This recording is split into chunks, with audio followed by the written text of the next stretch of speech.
આણંદના રાજોડપુરાના તળાવમાં ગટરના ગંદાતા પાણીના બેરોકટાક નિકાલ કરાતા અને રસ્તા પરની સ્ટ્રીટ લાઇટો બંધ રહેતા સ્થાનિક લોકો પરેશાનીની ગર્તામાં ધકેલાઈ ગયા છે।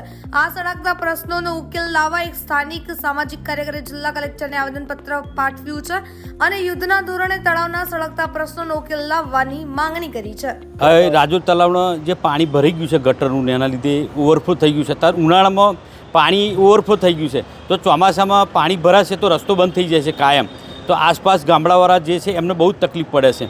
અને એમાં પણ જો આ ગણેશનું બ્રિજ કામકાજ ચાલુ થશે તો લગભગ હું માનું છું ત્યાં સુધી 5 વર્ષ સુધી આવા જવાના ગામડાના જેટલી સારસા, બેળવા, ચીખોદરા, વડોદ, મોગરે બધાને તકલીફ થાય, આજુબાજુ સોસાયટીવાળાને તકલીફ થાય અને જેથી રસ્તો બ્લોક થઈ જાય અને વિદ્યાર્થીઓ પણ મુશ્કેલીમાં મુકાઈ જશે।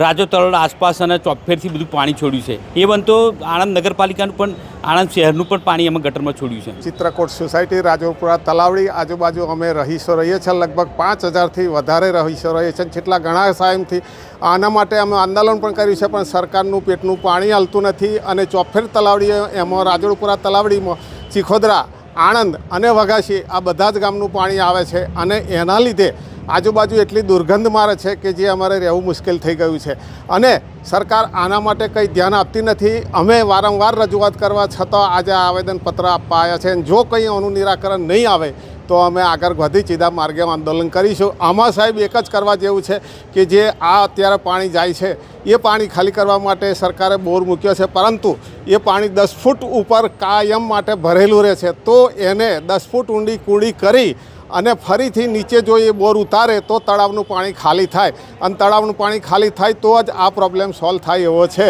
માટે સત્વરે આ કામ કરવા મહેરબાની છે।